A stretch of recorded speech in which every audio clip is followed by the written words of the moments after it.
Alright, metalheads, you're listening to Metal Verbalizer podcast, and my name is Erik. Today we're gonna verbalize a great sleaze metal band called Lipz.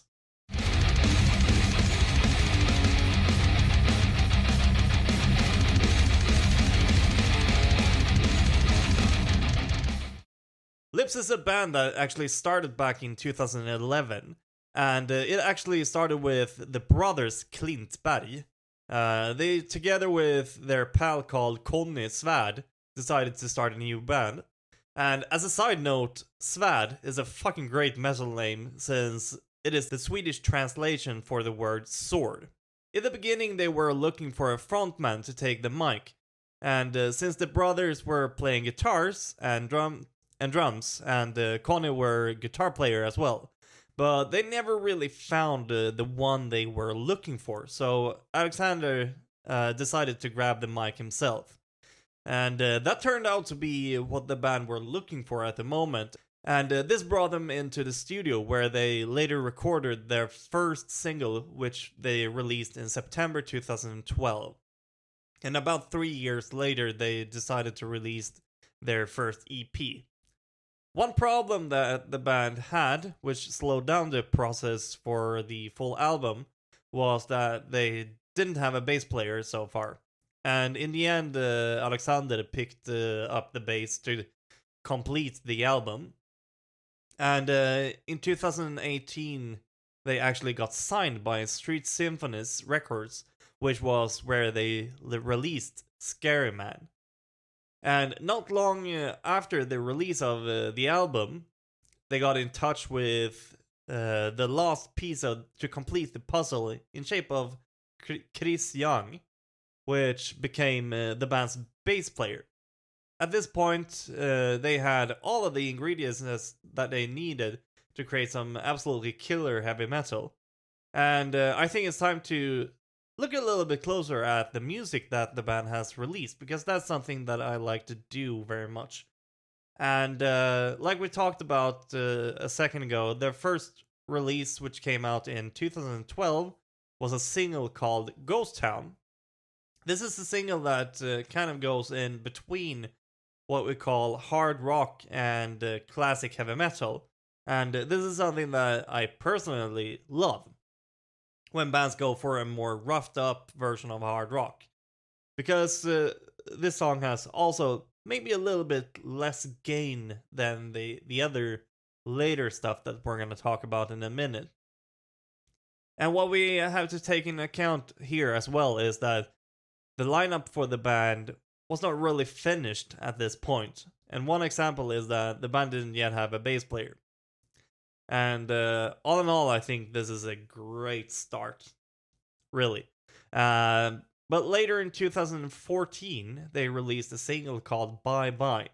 Here we can already hear some more aggressive sounds and some upgrades, if you can call it that. Then we also start to hear some punky vibes in Alexander's vocals, which gives the music a more unique and interesting touch. And I don't have it confirmed yet, but it would not surprise me if he has some influences from punk.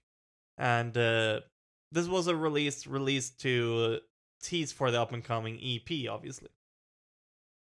The EP was released in 2015 and starts off with the single Bye Bye.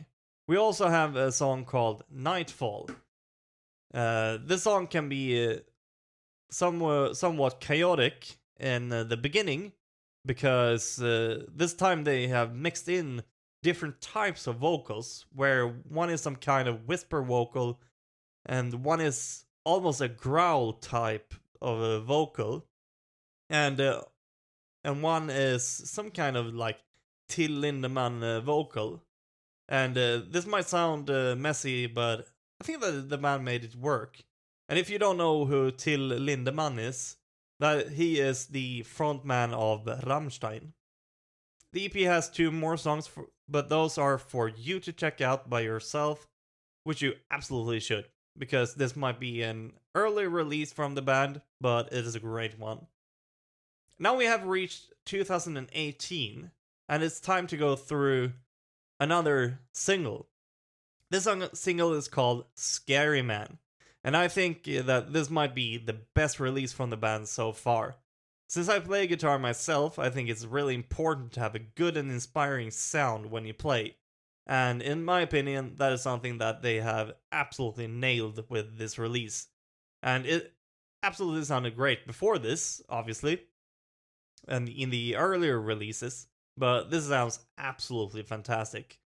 And something that I mention a lot in this podcast, and something that I use as a grading when I review music, and obviously that's depending on the song, but that is sing-alongs. I'm talking about sing-alongs right now. And what I mean with that is if this song has a potential of having the audience sing along in the chorus, etc. And that is something that this song nails as well. I can picture that before me, an audience that just sings along to the song and having just an awesome time.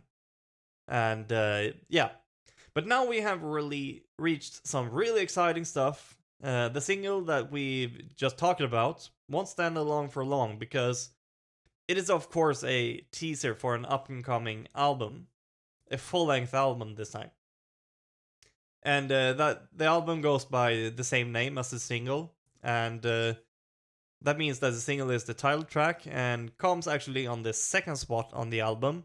But first we get a song or track called The Awakening.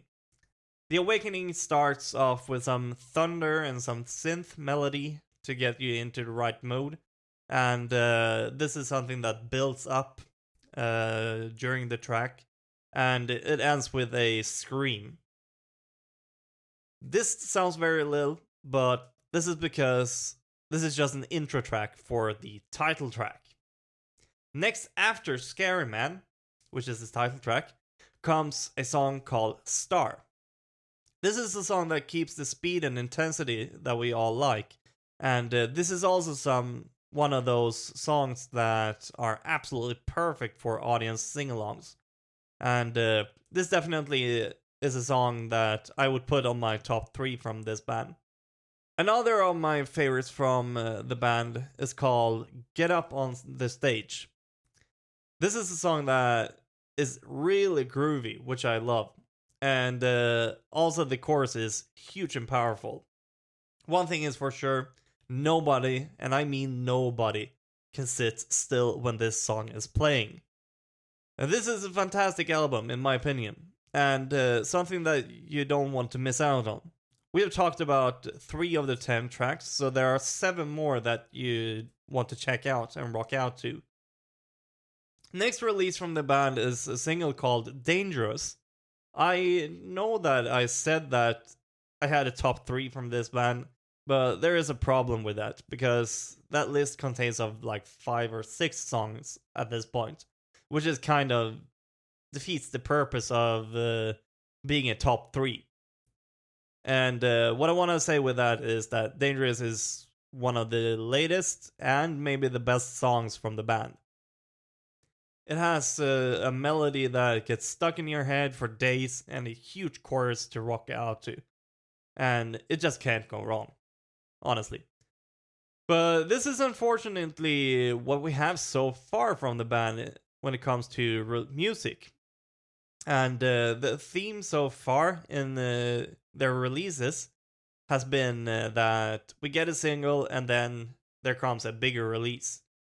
Although I don't have any information of that so far, the band has not asked me to mention anything about a future release. But of course we hope that we get more music very, very soon. And if we're going to wrap things up a little bit, we can for sure say that this band has a bright future. Because the band does a great job on social media, and their music is really high quality. They also have a YouTube channel, actually, that you don't want to miss out on, where they have a few music videos of some of their songs that you can check out. And there are also some like live footage and that sort of thing, so you can actually get a look at what the band actually looks like, because The band has a little bit of an interesting stuff with that. They use face paint, for example. When I were on a festival, we were joined by a guy, and then Powerwolf came on stage, and then he like just shouted, "Oh shit, they're painted it. This just can't be bad." And there is something with that, actually. Bands like we have talked about on the podcast here, Toxic Rose, also a Swedish band. They are freaking great, and they're painted. We got these guys, Lipz. They're also painted. It's a freaking great band. So there is something with face paint in there that makes the music really fucking great.